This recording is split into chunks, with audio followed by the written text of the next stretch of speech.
No. Ooh, yeah.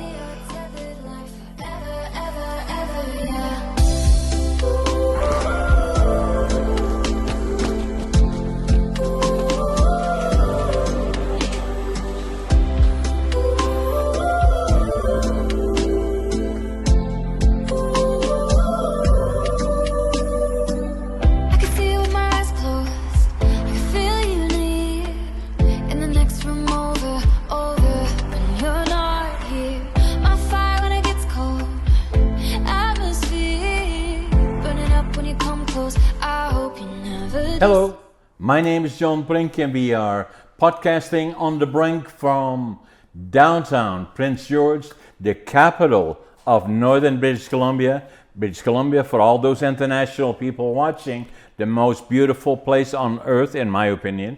If you ever consider, which you must, go to Canada, visit BC and especially visit the north of BC. It is a picture of nature.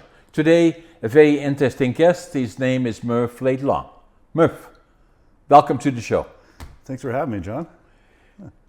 So tell me a little bit about yourself. You were born here in northern British Columbia? Born and raised in Prince George, in the heart. On the heart. On the heart, yeah. And then, so you went to the high school and did all those things? Yeah, multiple sports growing up, school sports, and also I played golf and I was on the ski team. You were very much into sports, yes. I noticed on looking at your biography. Yeah. So you started here being in, as you said, golf and then doing all the other things. Tell us a little bit about all of that. Yeah, well, I knew I loved sports and my parents were keeping me out of trouble, so I played baseball, basketball, volleyball. I skied and just was figuring out the sports I loved, but I actually ended up loving them all. Yeah. Yeah. And then I went into Nancy Green at Tabor. They had a great Nancy Green program before. Yeah. At Tabor Mountain. Yeah. And fell in love with skiing, and then I joined freestyle skiing and competed nationally and won some gold medals, and I loved that sport. So I won multiple gold medals, bronze, silver, and gold. On the national level? Yeah. So skied for Prince George, but competing against all the other clubs. Yeah. Yeah. And that's where I realized that you could have a vision in your mind, and if you work towards it, you could go and be successful at whatever I wanted. And for me, that was sports. Right. And then, so where did you go from there? So you're still skiing, you're still doing sports, obviously. Yeah. But not maybe quite as intensely as you used to. Where did you go from there? Yeah, that was a big decision I had to make. After nationals, my last year of skiing, when I was 14 years old, I was in a lot of pain. So the doctor recommended that if I didn't want to be in a wheelchair when I grew up, that I should quit skiing. So I really thought about that, and it was a hard decision to make, but I chose to stick with baseball, basketball, and volleyball, and I still golfed a little bit. And so I left skiing. And pretty hard on your knees. Yeah. Huh? It's not unique to you, right? Is that part of the sports? It's especially sport, if you go to the. But the kind of skiing that you were doing, was it slalom or was it high speed or? It was freestyle, so we had 3 disciplines at the time. It was moguls, where you ski the moguls, and then you have 2 jumps. Yeah, those are the ups and downs and very hard, right? Yeah. And then aerials, or that picture there, that was me my first year when I won nationals with a triple Daffy. Yeah. And then so that was hard on the knees as well. So what were you doing then from high up skiing on something and then going through the air? And you have to track your speed, and you launch down. Well, you fly down and launch off a jump. Was that in Calgary? There is a ramp. Yeah, there. That's where we actually just outside of Red Deer is where we trained into water. It's still there, right? I don't know, actually. Yeah. It was really interesting, actually. I learned a lot from that because, so to qualify to flip onto snow, you have to go and jump into water. Right. So how they do it, and I applied this with many sportsmen forwards. And when I coach, I explain this. So you do 100 jumps, no matter, you just have to start at the top and go down to the bottom and make it into the water. Doesn't matter if you crash or flip or anything, you just You have 100 attempts, and then after your 100 attempts, usually takes about a day and a half. Then after that, then you have to do 10 in a row, 10 good jumps in a row, and then you're qualified. Wow. Yeah. Whoa. So I applied that with, say, learning a new skill in volleyball when I'm coaching or when I was learning it myself. Just do it 100 times without thinking about it. Just go and do it, try the proper technique, and then work on being perfect. Yeah. So it really applied for a lot of things in my life. So, but it's hard on your knees. Yeah. So, how are your knees now? This one's a little banged up, back and hips. But you're still young enough that it will heal and fix itself. Are you going to the gym or doing stuff like that? I find when I'm not working out, when I'm not going to the gym, when I'm not exercising, then I just start feeling terrible. Yeah. So I just use it. I just keep using it. So right now I'm training Taekwondo. Oh yeah. So that's fun. So here in town? Here in town, I joined with. Okay. My cousin's a 3rd dan black belt and one of the instructors. Oh wow. Yeah, he's fantastic. And so I started training with them.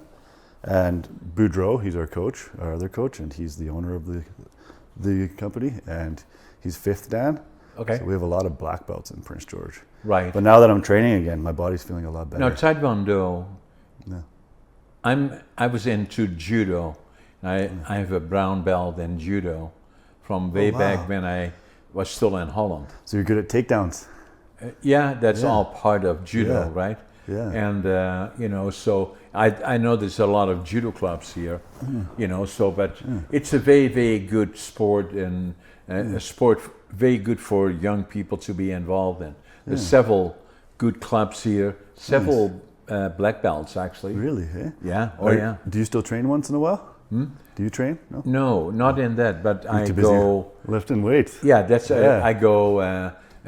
Still I'm competitive in bodybuilding and physique. Very cool. Good for you. And I'm supposedly the oldest competitive bodybuilder in North America at 82 and a half.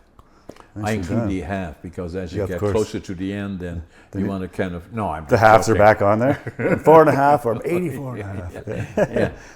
So I still do that, and I still compete. I'm competing in November, and then hope to want to the nationals and then to the Arnolds in 2017, 2018. Qualified for it, and then hope to do that again in 2024. So you qualified and then you went? By me? So you qualified for Arnold's and then you went to them? No, that was just before, I qualified for it, but then did go to the Arnold's because of COVID. Oh, okay, so now. And but I want to do it again, qualified for the nationals and want, but not, because of that happened, it couldn't. And then in 2023, like this year, I would still have been able to go if I had been training, but they didn't have it this year, but they will have it next year. So then I'll go, but I'm training already for that right at the moment. Nice. So do you feel a lot better when you're training? Oh no, so there's no question about that. Yeah. And I usually work with a trainer. Nice. And so I've been training for over a year, and and fairly intensely. And I like it. Makes me feel good, as it does with you. Absolutely. So and if you're in good shape, that's the key, right? To staying healthy, stay fit, move your body, and have be careful about your diet. The combination of all of that makes you fit, so makes you healthier, and hopefully you have a longer life. I'm writing another book. As I told you about my books. Yeah. I will give you.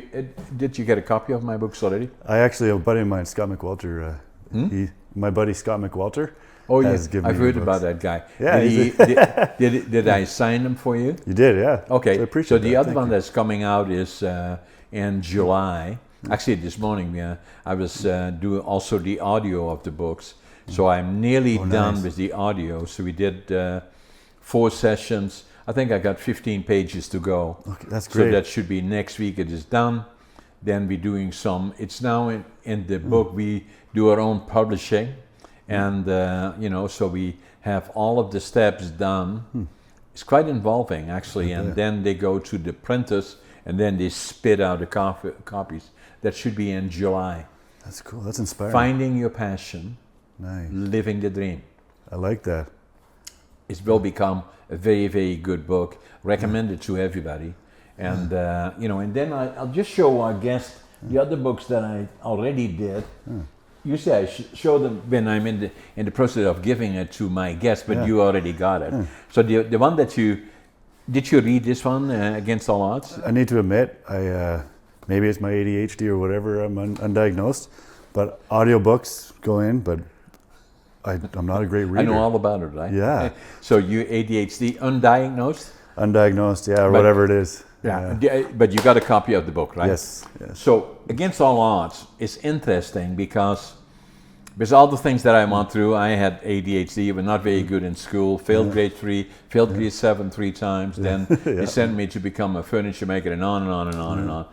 So, and then I came to Canada in July of 1965 with the two dreams I had. The one to go to Canada, the other dream was to build my own lumber mill. Awesome. So when I came off the bus here, 3 blocks away in July of 1965, I had in my pocket $25.47. Okay.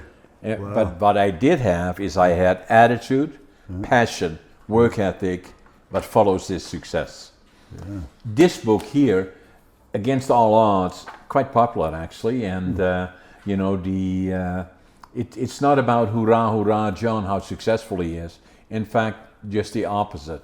Going through all the ups and downs, learning from them, dusting yourself off, starting again over and over and over again, but never, ever give up. That kind of an approach. Yes.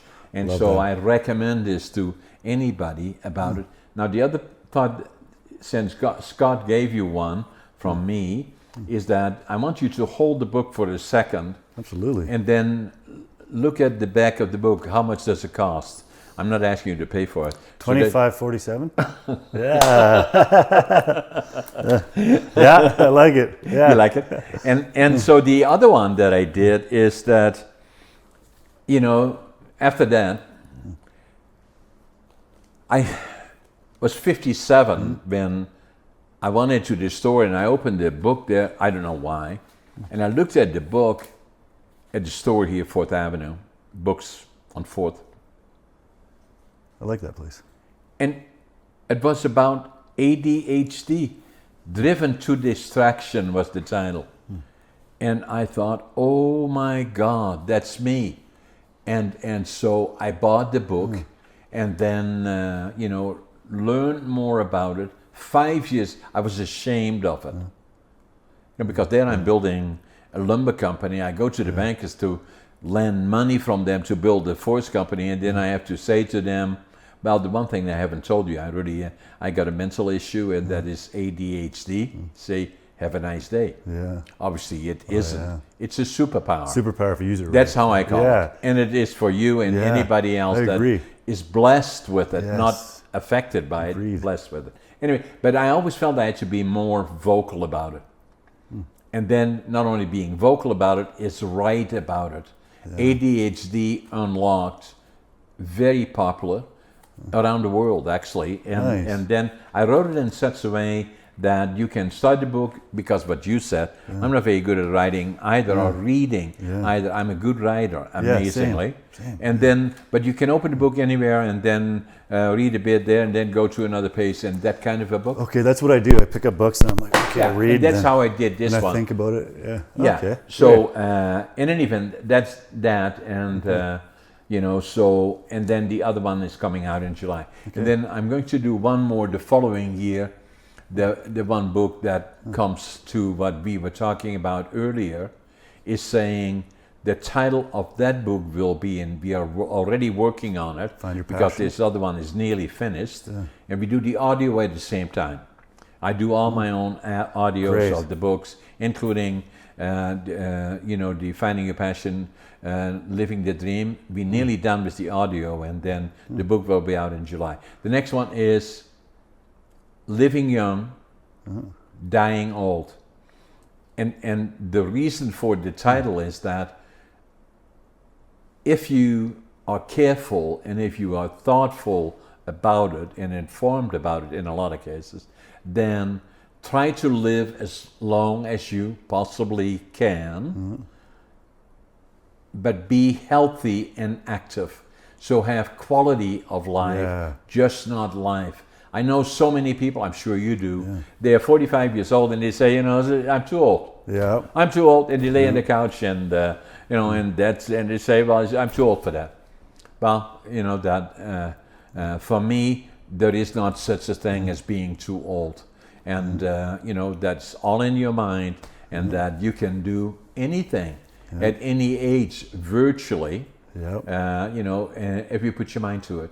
And that does not mean that you have to be earning gold medals, or like in my case, become a national winner of medals. Or it's simply stay active, be careful about your diet, and be informed. That's why I do the books that I'm doing. I love it. That's inspiring. I'm going to have to read them. I'm going to challenge myself to actually read instead of the audio. Well, I know the feeling that you have. But the audios are there too, and it's me that is reading it. A lot of writers do not read their own books. I always like the idea of having my voice do that. That to me was always a given. I agree with that. So let's talk a little bit more about you. So you did all of that. You're still active now. Yeah. But the other thing that you're doing, you're involved in movies. And that whole situation. How did that all come about? Okay, maybe I'll rewind a little bit. So I went from skiing, then I chose volleyball, basketball, baseball. Yeah. And make a long story short, I went to college for volleyball. Okay. So I chose volleyball because I heard that you could play professional volleyball. So that was a goal, is to become a professional volleyball player. Right. In high school, I heard that. Okay. Well, I was one of the top players in BC at the time. I was playing on the provincial team. And then I got picked up from Grand Prairie. So I played 2 years in Grand Prairie College playing volleyball. And then I got picked up by University of Manitoba, which was an amazing team at the time with one of the best coaches. Winnipeg? Yeah. Yeah. So I love Winnipeg. And do you know Winnipeg? Have you been to Winnipeg? I've been there, but I don't know it really. Okay, yeah. So I love that. And then, so I went on an adventure for 5 years after university. I went and played in Europe. And played one season in Indonesia. And then actually, I was going to talk to you about this. I played in the Netherlands. Tell me about Indonesia. Indonesia, yeah. Why Jakarta? Jakarta, yeah. Yeah. So how did you end up in Indonesia? Yeah, good question. How did it really happen? We went to the States. Our team was ranked number 1 in Canada, so we got invited to a tournament in Hawaii, and we ended up losing in the finals. But I played very well, and I got recognized. Okay. And then I took the video from that, the footage of me playing, and then I gave it to an agent. His name was John Walsh. He's passed now, but my agent send my video overseas, and then I got picked up by a team in Indonesia. So they took a risk on me. They usually take players from university or players from the national team, but ideally the national team. But I wasn't on the national team. So they took me out of university and gave me a chance, and then I played 5 years. In Indonesia? 1 year in Indonesia, and then I went to Sweden for a year. My goal was to play. Stockholm? No, it was a smaller town. Sundsvall? No, it was Halmstad. It was just outside of Halmstad. Okay, I don't know offhand. I know Halmstad, okay, yeah. but Halmstad's I know good. the general area. There. Okay, yeah. I worked in Sweden, yeah. So oh, really? Yeah, I'm beautiful. pretty familiar with it. So I loved it there. Then I went to Switzerland after that, and then the Netherlands. Okay, tell me about the Netherlands. The Netherlands. I lived close to the German border in the north, called Groningen. Groningen, yeah. If I'm pronouncing that right. I loved it. How do you say what province? Oof. What did you say? Where did you work? Groningen. Yeah, now you're doing it right. Yeah, yeah. Because a lot of people cannot say it, because what the Dutch do is say Groningen. And then there is a town close by, Groningen. Yeah. Groningen is a province. So on the one side, 11 provinces in Holland. Yeah. Holland, very small, about 15, 16 million people, amazingly. Yeah. Not that many in Groningen, or the northern part. At the very north is Friesland on the one side, Groningen next to it, German border here. Yeah. And, Groningen, very interesting city. Yeah. And then that's in the province Groningen. Okay. I was born there. within really? 10, 15 minutes, Okay. 10 minutes from the city of Groningen. Okay. And November the 1st, 1940. Okay. Not a very good time that at the time. The war was on. And Oh yeah, that was so how long were you in Groningen? for one season. It was 8 months at a time per season usually, so 8 months. Right inside Groningen? Yeah. Were you playing at the university there? Yeah. Yeah. Yeah. It was cool. I love the Very city. popular university, very on the medical side, very popular actually around the world actually. Really? Eh? Yeah. Yeah. I don't know if it's true. I heard that the half of the population of Groningen is students. They're students. Yeah, of the city Groningen. Yeah. Of the city. Yeah, very popular.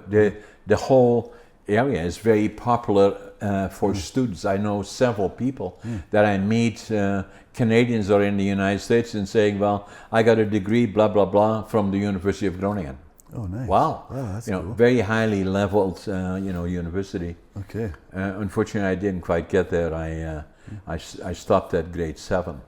And now look at For you. 3, but then I got an honorary doctorate of laws from the University of Northern British Columbia. Yeah. Oh, okay, I'll Congrats. take that one. Yeah. Thank you. Thank you very much. That's great. They actually treated me really well. And I'm very proud of that, Joe. Yeah. yeah, So of they course. treated you well. in the Netherlands. Yeah. Yeah. They talked a lot about the Canadians back in the war. They loved the They Canadians. yeah, they loved us. Because May the 5th last week was the official Liberation Day of Holland. It's very much celebrated, and but where you were within 10 minutes from there is where I was born in a town called Sappemeer. Okay. And and things were very, very rough then. I bet. But I still have an apartment in the province of Groningen. Oh wow. Yeah, I still go back. I still have family living there. The Road trip. interesting part about Groningen is that for our guests and people from Holland, I'm sure are watching us. They love this. Is that the Groningen where you were, and especially the city Groningen, is usually speaking Dutch as their language. Everybody virtually speaks English. Yep. Love to speak English. Yep. And then I grew up speaking dialect. There's a dialect in Groningen that if I speak dialect, even the people that speak High Dutch would not be able to understand me that much or different? follow me. Okay. Yeah. Oh, where's High Dutch? Down in Amsterdam area, or what is High Dutch? Is that what you said? How? Say it again. So your dialect compared to, I thought you said High Dutch. Oh no, High Dutch. Oh yeah, like what Dutch would be. High Dutch, we would say that is what is mainly spoken throughout most of Holland, Okay, I see. including the capital. Okay. The people on the land or the farming areas, not necessarily exclusive, but in Groningen, would speak. A lot of them, not all of them, could speak, and some of them only spoke dialect. When I grew up, I spoke mainly dialect. So my base is that if you had two people sitting next to each other, Dutch, and the one was born or speaking like they speak in Den Haag or Amsterdam, High Dutch, then their accent be distinctly different than mine. Oh wow. Okay. Mine meshes better with English actually. Yeah. And just some interesting things. That's interesting. Yeah. So you were there for? Just one season. My goal is to play 5 seasons in 5 different countries. Yeah. But after my 4th year, I went back to. I loved everywhere I played. I especially loved the Netherlands, but Sweden it was a lot of fun for me. So I went back and played my fifth year in Sweden. Okay. And then you came back to Canada. Yeah. So that's where I used to spend summers in Vancouver. So I lived in Europe throughout the winter, for 8 months, and then summers in Vancouver training beach volleyball. And then I got pretty much a dream job. I got hired by Molson. I was in marketing. I had the brand. Sometimes you look to me like you're an entrepreneur. Thanks. Yeah. That's how when I was looking at your biography, I thought this guy is an entrepreneur because his product is him, Yeah. right? Yeah. And saying, "Here I am. Yeah. These are my skill sets. This is what I have to offer. So hire me." That's exactly it. Yeah. Yeah. So when I got hired by Molson, I was promoting a product, and then it was a great time. I had all of BC to throw parties or. So what was your title then? What were you doing? Well, we called it Murf the Pilsner Guy. So I was the marketing guy for Pilsner, old style Pilsner. Are you a heavy duty drinker? No, I'm just I do like my beers, but I'm balanced. I'm in balance with it. Yeah. But after throwing a lot of parties and being involved with, I just wasn't fully into it after a while because I was so used to training throughout the week, being healthy, working on my diet, and then competing. Instead it was, planning the weekend and then getting all my beer and party supplies together and then going somewhere and partying. Yeah. Even though I was at cool parties and concerts and festivals and all these cool things, I wasn't where I wanted to be. Right. I wanted to be training and I wanted to be competing in my sport or something. Right. But I did find a passion throughout the whole Pilsner thing. Right. So I got burnt out from promoting alcohol. I did not like that. I just realized I loved the entertainment industry. I loved hosting. I used to be more of an introvert. So now we're starting to talk about finding your passion. Yes. Yeah. Living the dream. Yeah. Right? That's what the book is all about. Yeah. It's about people like you. Nice. And the other thing that I find interesting about you as an example is because with all the things that you have done, you couldn't have done those things, including what you did in Europe, Indonesia, with Molson, then the movie industry we're going to hear about, unless you had confidence in you. Oh yeah, good point. Because you cannot do that without it, because how can I sell me as a product to others, or me manufacturing lumber, or doing whatever else I have that I'm trying to sell to somebody, unless I believe in it. Absolutely. And that I have something to offer, and that people believe that is so. And that's the message I'm sending a lot of times to the younger people that are struggling to say, what am I going to do? Why, what should I be doing? And I don't know what to do. And I say, find your passion. If you can't find it, check it out. Yeah. Open the door to somebody. Say, can I look at what you're doing, or give some advice, or do those kind of things? Yeah. I love that. On a side note, for a second, I actually did meet you before, briefly. Oh, yeah. You said open the door for somebody. Oh. So at Starbucks about 2 months ago, I just went to go open the door. I was going to get a coffee and open the door, and then one gentleman walked out, and then you walked out, and he said, "Thank you very much." You said thank you to me. I said, "You're welcome, John Brink." And he looked back and said, "Oh, how are you doing?" I said, "Very well, thanks. How are you?" So you're a very good first impression. Thanks. Oh, that's nice. Oh my God. Anyways, back to thanks. Back to the passion. Yeah. Yeah. So, I've never heard that before, because I often think, well, not often think, I've thought before what if I started acting when I was younger, but maybe I never would have found it, because acting, I knew I wanted to be an actor, and I had this guy I just met. His name was Jerry Trimble, and he ended up being a world champion kickboxer. He's a legend, and then became an actor. But before I knew any of this, he asked me, "What would you do if you knew you couldn't fail? No money, like if money wasn't an issue, if you knew you couldn't fail, what would you do?" Thought about it for a bit. I thought I would still love to be a very successful entrepreneur. But I thought about that, okay, would I be a successful entrepreneur, or would I be an actor? And I told him actor. And then he just loved it. He said, "Oh, do you know who I am?" I had no idea. Then he told me all about himself. And then he just planted that seed in my head.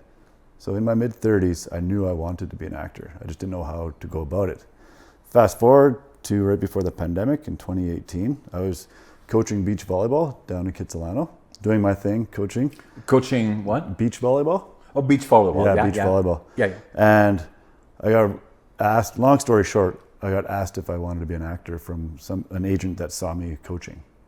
Yeah. So she asked. What a coincidence. Yeah. And right before that, actually, I gave up the whole party promotions and all that. And I said, okay, I want to get back to being an athlete again. Started training again. It felt really good. Yeah. Started competing. And they started an indoor professional league in Vancouver.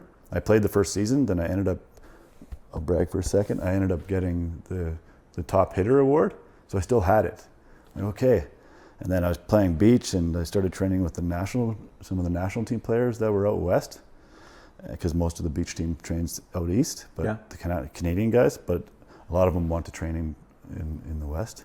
So I started playing, and I decided, okay, I'm going to go international. I'm going to go compete, see how I do on the international stage. I was confident playing against our top teams in Canada. And then I was planning on going international at 38 years old. And I hurt myself. I hurt my knee again. And then I just lost about half my vertical. Not half, about 6 inches of my vertical. I hurt my jump, my vertical jump. I lost that, about 6 inches of it. And for about a month or so, I felt lost. I could still coach, but I couldn't compete where I used to be able to. Yeah. I didn't really know. And I had that goal. I wanted to go international. Yeah. A little later in a career, but I had it.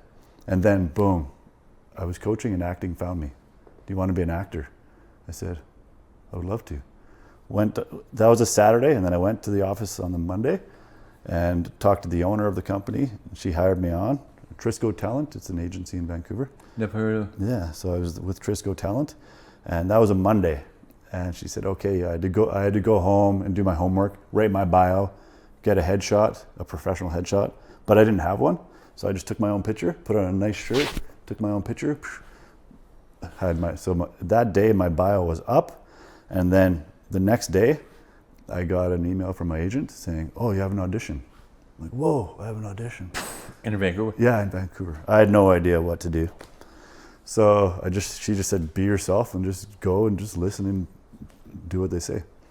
So I get to the auditioning room, there's people everywhere, a little out of my comfort zone, but I was confident and happy and was grateful I was there. Yeah. They called me in and did what they said. Basically, there's a director telling you what to do. I just said, okay, I'm very coachable. So I just did what they explained and smiled and was grateful. I actually stood there, this is my intention. I'm a bit of a hippie or whatever you want to call it. My intention was just do my best, and I was shining love on the camera. I literally was. I was just shining love on them. Yeah. And which sounds weird, but yeah, in love, out love, you know. And so the next day, 2 days later, I got a call from my agent, an email from my agent saying, "Oh, you got a call back." I'm like, okay. So first they audition a whole bunch of people, then they pick their favorites, and then they audition them again, and then they pick their favorite out of that. Right. So I said, okay, what do I do? She said, just the same thing, wear the same thing, just do the exact same thing, whatever they say. So I went through that whole process, did it again, and then fast forward to the next week, it was about 3 or 4 days later, and I was coaching beach volleyball in Kitsilano, and I always have a little chat at the end of practice, and then say, okay, here's your homework. Usually I say, visualize what you learned tonight, fall asleep visualizing what you learned today, and you will maybe dream about it. Right. You will get better. Yeah. And so boom, the speech was done, and right when the speech was done, I love coincidences too, my phone started ringing. So I grabbed it from my bag, and I would never check my phone during practice. I'm surprised the ringer was on. And it was a number I didn't recognize. I hadn't saved my agent's number at that point, but I answered anyways. And she's like, you got the job, you got the job, you got the job. So I got my first ever audition. So I felt like that was a sign. I'm like, okay, I'm all in. Jerry Trimble had planted the seed in my mind a couple years prior, and then an agency picked me up, and then I got my first audition, and then I was off to the races after that. Yeah, so it was the Nissan Titan. It was a U.S. national, so it was broadcast all over the States. Nobody in Canada saw it. So what was it? What was the movie? This was for a commercial. Yeah. So I was the driver for Nissan Titan. Okay. So it was just a Nissan Titan. That is a model of a car, right? Yeah. It's an SUV, I believe. Yeah. Yeah, it's a truck. Yeah. Yeah. So it was a really cool experience. So, and then after that, So how long was it? The commercial? Yeah. It was aired for 6 months in the States. But how long did the movie take? Oh, 1 day of filming. Yeah. Yeah. And that started, drive, stop, drive, stop, drive, Yeah, stop. That actually not even. Yeah. So it seems crazy to think, but I wasn't allowed to drive. I could sit in it, Yeah. but they had to hire a stunt driver. So whenever they drove it, the stunt Yeah. driver would come in. Yeah. And then when he was stopped, I would go. And then they'd be like, okay, now pretend you're stopping. Just go forward a little bit. So I'd Yeah, be yeah. like, whoops. So it looks like you stopped. Yeah. Yeah. And then even just that Yeah. little movement, Yeah. 3 seconds of the clip would take. Yeah. Sure, I can do that. Yeah, exactly. Yeah. And that would take, say, about 10 minutes of filming or more, Yeah. because it would take this angle, this Okay, angle. that was your premiere. Yeah, that was my premiere. Now you're in that one well, Yeah. right? So Yeah. what happened next? Oh, maybe I'll tell you the last thing about my premiere. So they flew me to Calgary, and then we went to Kananaskis, and it was filmed the same place. The first scene of The Revenant with Leonardo DiCaprio, Okay. where there was a fight there. We filmed at the exact same place. So I just love those little signs. I like to take those as signs. And, Yeah, amazing. Yeah, thanks. So then after that, I had about maybe 100 auditions over a year and a half or so. Maybe not that much, but and then only got a couple more jobs. So I out of the gates got my first job, but then I didn't get another job for about 40 more auditions or something. Yeah, yeah. So and then landed a bunch of But at commercials. least you know the process, Yeah, right? exactly. Yeah. Yeah. I learned to not get too attached because I used to love jobs. I want it so badly. Yeah. Then it's kind of heartbreaking. Yeah. Didn't crush my ego or anything. Well, Yeah. well, I like to think I have a small ego, It's but all my confidence, part of the process. Yeah, right? exactly. So I learned the process, and then I expressed interest in getting into TV and film. I got hired as a commercial actor to start. My agency wanted me to become comfortable with the auditioning process and everything. And then I expressed interest in TV and film, and they said, okay, now get an acting coach. Yeah. So I got an acting coach 3 days a week to start, just to learn, and then 2 days a week, and then 1 day a week.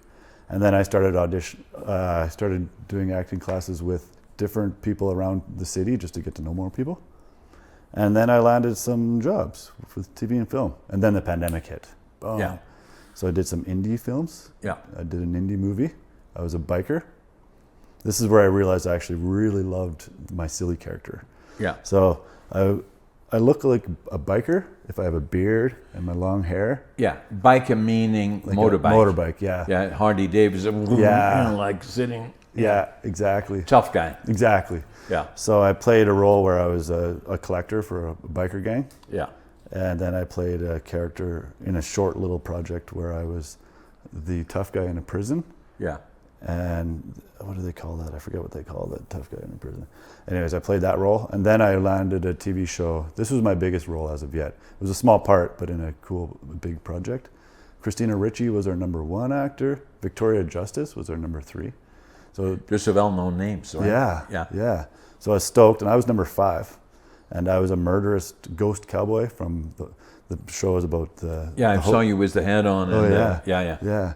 So, but 3 characters in a row where. Did you have a full beard then too? I had a full right? beard, yeah. Yeah, I noticed that, yeah. Yeah. So I do put myself into the headspace when I'm doing Right. a character, but I don't like those negative tough guy headspaces. I like to be positive and Yeah. love in, love out, that kind of guy. Yeah, yeah. So after I did those 3 characters back to back to back in 3 months, I felt the difference. I felt like my energy was more dark or something. I didn't feel right. I felt negative. So I'll do those again, but right now I like the silly character, try to make people laugh. Yeah. Instead of like shining anger that way, I'd rather just be silly and goofy and try to get people to laugh. Yeah. So after I did those 3 roles, I actually unplugged for a month. I went to the island. I rented a house in Nanaimo. And even though there was heat in the house, there was a wood fireplace. I didn't use the heat. I just used the fireplace. I just wanted to relax and spend time by myself and be in a healthy mind, body, spirit. Yeah, yeah. So I felt normal about after a month. So I could understand how Heath Ledger, who played the Joker, I could understand how that can happen. You could get in a negative headspace. Okay. And then that all happened, and then boom, it would happen for a reason. I auditioned for a a commercial, a golf commercial, and I got the job, and I played my silly character, which was basically just myself. Yeah. And myself without judging myself, Right, right. Yeah, which I try not to do anymore these days.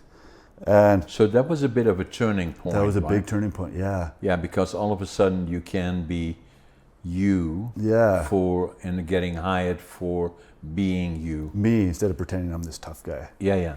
Yeah. So, and then, because I wanted to rush into TV and film. I Yeah. didn't really fully give enough respect, or I don't know, I wasn't fully grateful at the time for commercials. Yeah. And then I learned the process. I've learned that I don't really like that negative headspace, Yeah. playing the characters that I look like. Maybe I can play I would play a tough guy again on a TV series Yeah. or something, but I would prefer, I think, the silly character or like a cool uncle or Well, something. obviously you developed, your resume as being either or, Yeah, so that you can be interchangeable. Yeah. Not having developed a profile tough guy only kind Yeah. of thing, right? exactly. So the range or whatever. So I developed my range and different looks. Right. So I have the silly look and the tough guy look. So where are you now then? Yeah. So then, right after I did that commercial, the pandemic hit. I was living Yeah. downtown Vancouver. Yeah, 2.5 years ago. Yeah, as you know, everything Yeah. changed. So boom, I unplugged, and long story short, I lived off grid for a whole year Yeah. here, and then things started lifting, so I moved back to Vancouver. Yeah. Got back into acting. Then I was there for over a year, and everything changed with acting. I was there because I had to be, I thought, but it used to be all in-person auditions, and then it changed to all video auditions. So all last year, I only had one in-person audition. Okay. So then I realized, okay, I don't need to be in Vancouver anymore. I could drive down or fly down Yeah. and live in my hometown, Prince George. So I came back this Christmas and started talking to some friends of mine. Scott McWelter is one of them, and Jeff is one of them. Yeah. And we did a documentary together a couple of years ago. This Yeah. was a project for Scott McWelter, and he hired Jeff and myself. Right. And it was a fun documentary. It was for, oh shoot, I should remember the name of this. I always think, can I ask somebody off camera? Well, they can mention the name, Scott. Okay, so the name of this was, shoot. O'Brien, thank you. Yeah, O'Brien Training, that's it. Yeah. Maybe that's part of my ADHD or something. Sometimes I don't remember. certain things. No worries. Whatever. So we did a little documentary for O'Brien Training, and I loved it. I could just be myself, Yeah. and which is a little silly. And so I did that. I loved that. I did the golf commercial. I loved that. And then boom, where am I at now? To answer your question, where am I at now? Yeah. Is in my hometown. I came for Christmas this year. Now I Right. stayed and talked with Jeff, talked with Scott, and we're vision collision, as Scott calls it. Our visions are colliding, and we're doing some fun projects together. Right. So we did a commercial, which was aired at the beginning of this broadcast, was Chung Chun. So we did Which what? It was Chung Chun. It's the hot dog place here in the city. So we Oh, made yeah. a quick commercial about Okay. that. So I brought my silly character, and I believe it got almost 30,000 views, 28,000 views Wow. or something. Yeah. On YouTube? Yeah. Yeah. Social media. Was that what we saw at the introduction? Yeah, that one. Yeah. When we started the podcast. Yeah. That was the hot dog place. Exactly. Yeah. So I loved that. It was such a fun process, and I got a good reaction from people, Right. which I love. And then it sparked the idea maybe we could just keep on doing it here and focus local. So by doing that, you go on the product, you show it on YouTube, Yep. and then you're trying to get as many views as possible. Where does it generate the revenue? Yeah, that's a good question. So I didn't go back and ask, like, okay, did sales spike or anything, or have you Yeah. have you asked people, like, why are you here? I don't know if it affected their revenue or not. But I know there's a lot of people that have told me, oh, actually, I got to check that place out. I'm gonna go check that. Yeah. I've even had people say, oh, I've won in there now multiple times. I love it. Yeah. So I didn't track it, but I like to believe there's probably a bit of a spike. Yeah. So you still see a future in the movie making that may now be different than it was before. Yeah. I knew some people that are working in the movie Oh, nice. industry, mainly doing props and all Yeah. of those kind of things. But as you already indicated, everything has changed. Yeah. And Yeah. then, the same with, actually what we're doing here, podcasting, relatively new, really, right? Yeah. You know, like 5-6 years ago, there were very few podcasters, and even now, there are not all that many.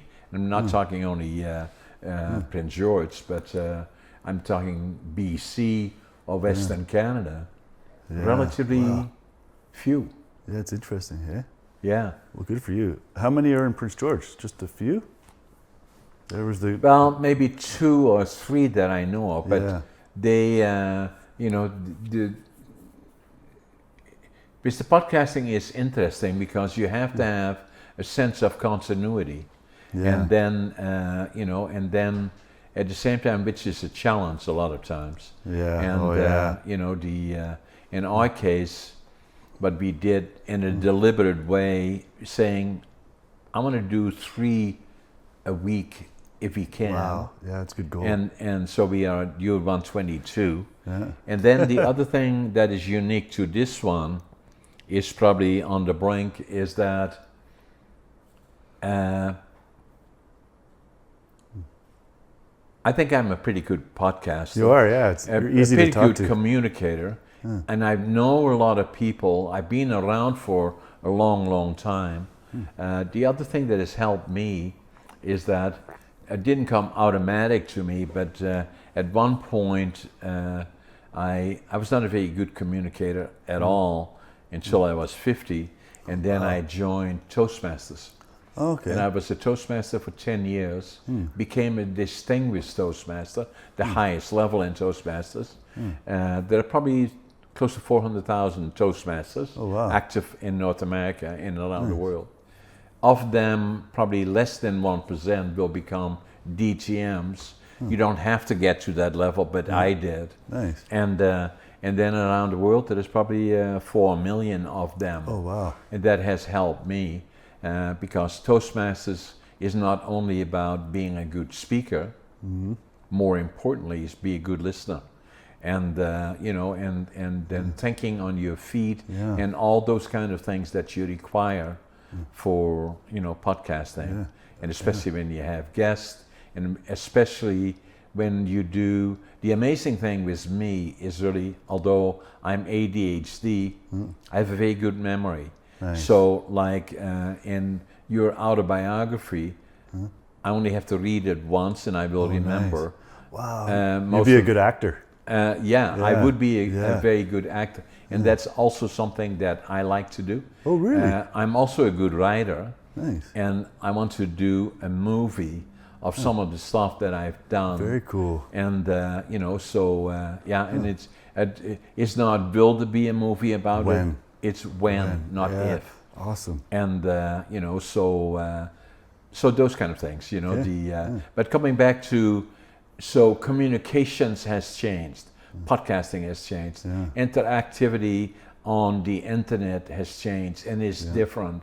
For us to sit here and podcast when we first started it, is what kind of a setting should it be? We're sitting on a table like what Andrew is sitting on down there. I'd be sitting on it and initially have all kinds of notes all around. I don't do that now. This is great. This is so comfortable. I like to be comfortable, and then and we have the ability to do that, and obviously I have the skill sets to do that. And then the other part about it is that I believe that makes our podcasting so successful is that this week I had 3 podcasters. The one lady that I podcasted was Katie from Eugene, Oregon, who is ADHD. And she is 31 years old, discovered that she was 29 since she discovered she had ADHD. Up to that point, thought she did have it, but everybody didn't want her to say no, you know, blah blah blah. And she said, yeah, I do. Then accepted it as being a benefit, and then became very proactive. Then she did a short video on TikTok. Within a week, she had 8 million views. Whoa! Wow. And so if you have an opportunity, look at on my podcast with her. I think it is 120, maybe 120, somewhere around there. Very, very exciting, an amazing lady. She says it herself, and I say it's a compliment. You are 6'3", she's 4'9". But a sparky lady, bright, but she focuses on ADHD. Yeah, good for her. Turns it into a superpower. Yeah, and so I was podcasting her on virtual from where you're sitting now, and again, another part about communications that I had no idea that our virtual would work here. So we have been talking to people from Sweden, from Holland, from Central Europe, from the United States, all over the place. And we will be doing more and more and more of that. Then, so that was a makeup of this week. Then the other person that we did is just today. We worked on one person. I'm doing a series of BC forest industry in transition. Very interesting for the people in British Columbia, because the forest industry is probably the largest economic driver in the province of British Columbia, in particular northern British Columbia. Right now we are surrounded by fires, and people are concerned about that. So the person that I podcasted is a expert on the forest industry, has been in the forest industry for over 30 years. Its specialty is wildfires, fires, and the forest industry from a perspective of how do we grow a balanced forest that is at least partially managed with the view of fires and other things in mind. So it will become a very, very important one. So that would be mine. And then, lo and behold, my third interview this week is obviously you. That is interesting from my perspective. Thanks. That you're unique in terms of that. I said, if I look at your biography, you have done all these things. You've been very entrepreneurial, and the product that you have, most of all, is you. And so, and then in different areas, sports being one, and being very good at it at, again, a national level, and then marketing with major company. Then the next thing, you are teaching handball in particular, softball in particular, and being very good at it. The next, discovering your passion by pure coincidence of wanting to become an actor, and then being selected to do a commercial, and staying the course and still being involved. And I think that's an inspiration for young people, or not so young people for that matter, and go precisely with my book, Finding Your Passion, Living the Dream. Awesome. Because if you would say to me, okay, you wrote the book, are you living the dream, John? I said, absolutely. And have there been ups and downs? No question about it. But if I look back, absolutely, I lived the dream. No regrets. No regrets. Yeah. I believe you will conclude the same. Thanks. Yeah. And then the only thing that I say, and I used that the other day, is that the only thing that I feel bad about is that I failed grade 7 3 times. And I still have trouble with that mentally, because I believe I should have left earlier. Yeah. And sort of simply the point being making fun of it, but basically the point that I make is this, that education is a couple of things. Talking about ADHD, since both of us fit in that category, is that when I was writing this book, because I feel I have an obligation, there are so many people that are struggling with that, and I hear more and more and more about that all the time. Coming. And I say, don't be, because it's a superpower. Love that. did a keynote presentation in Tekla, close by Smithers, and I had sent these books out a lot of times. I don't even sell them to them, but just send them out to a group of people. And there was a father I met there in Smithers. His son at 15 had ADHD and was struggling and was troubled by it. He said, I took this book when I got it, and we both read it together. Very cool. It changed him. Yeah. And I say, well, that's exactly what it is all about. Yeah. The other part about this book is that there are so many people that are slow learners, not necessarily ADHD, but slow learners. There's other people, for whatever reason. Yeah. There are other people that have been affected by trauma. And what comes to mind is indigenous people in particular. And I said it is for them as well. Yeah. When I did this book, I was nearly done with it, at the point virtually as to where we are now with finding your passion, living the dream.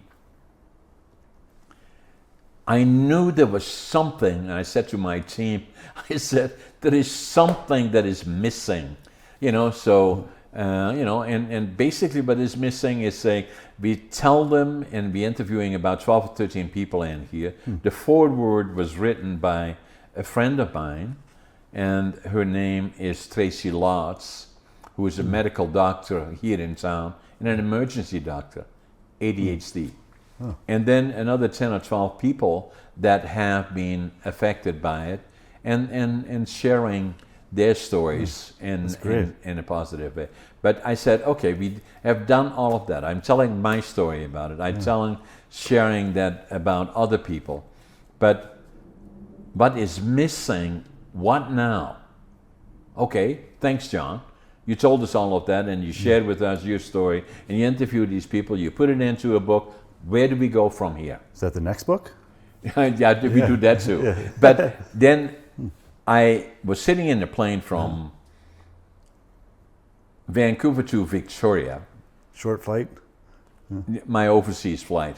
12 minutes. Yeah. And I was sitting next to a fellow, and he said, do you remember me? I said, somehow I do, but he said, well, my name is Tom Romer, and he said, I sat with you a year ago or so, and he said, I'm the Vice President of Academics, BCIT, British Columbia Institute for Technology. And I said, okay, yeah, I do. So then we started talking 12 minutes. How much time do you have? And so I told him I had written the book Against All Odds. And then I told him also I was in the final stages of this book, ADHD Unlocked. And then he started talking to me about, I said, what are you really trying to accomplish? I said, well, what I'm trying to accomplish is to send a message that it's a superpower. I don't want people to, I do not like the stigma and the frequency of occurrence much higher than people ever thought it would be. Both male and female, not exclusive of one or the other, but right across the board. Just think how much of a difference you've made by saying that to people. Huge. Yeah. Huge. Because as you know, if you're not on top of your life with ADHD, it could all fall apart. Exactly. Yeah. And so what he said to me, he said, we're working on something and at BCIT, and they call it micro certification. And all of a sudden my light went on like click. Ding. And then he had to go, I had to go. Then a week later, again, pure coincidence, I was sitting in 3F or 3A, he was sitting in 1F, and the plane was full. I had to reach over top and I said, hey Tom, stop at the gate because I need to talk to you. He said, okay, I'll stop. And all these people said, well, what the hell is going on? Anyway, so I talked to him there, and then we talked about what they were doing. Micro-certification, what really does it mean? Well, it means that you have a core area of qualifications you like to learn. But the problem in our conventional schooling system is all this other stuff around it. Yeah. So there you have to sit 4 years in the classroom to become skilled at this one narrow area. It's like it doesn't take you more than 6 months. Yeah. And we have to find ways for more than one reason, partially because of people that are slow learners, ADHD, but also because we got a huge shortage of skill sets.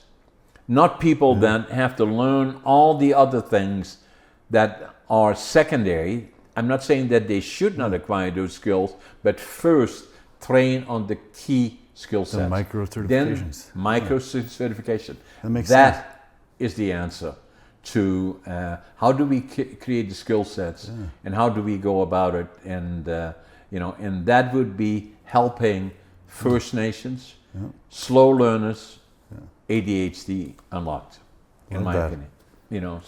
So that's a big percentage of the population, probably too.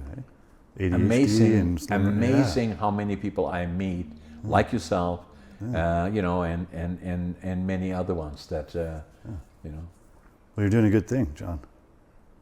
So what else comes to mind? Okay, what else comes to mind?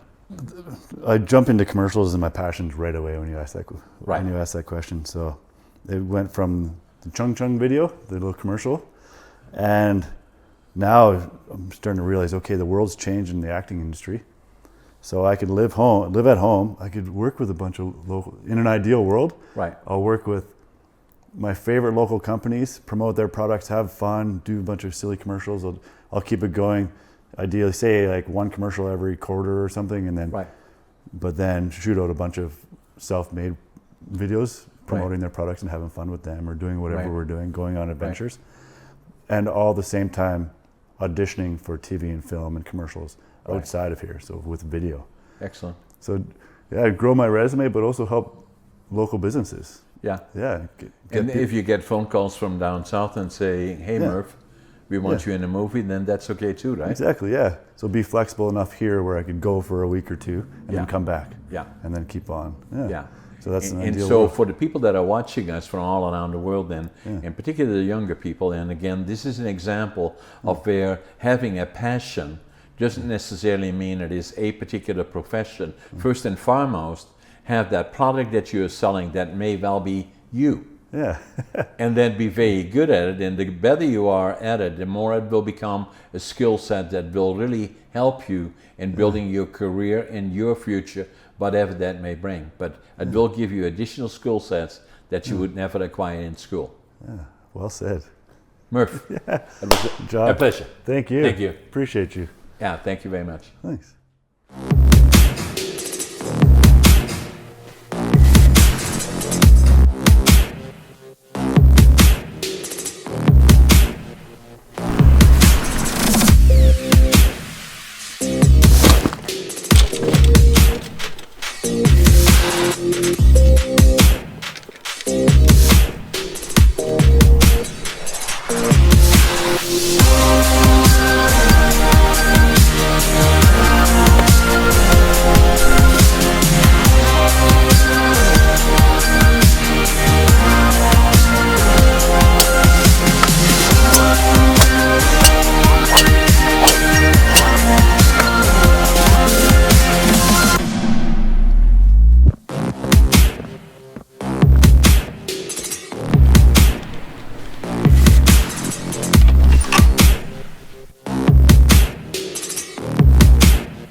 is that? That, son, is a northern golfer.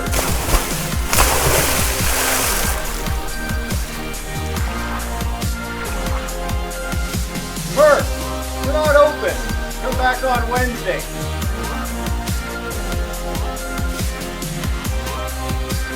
Yip, yip.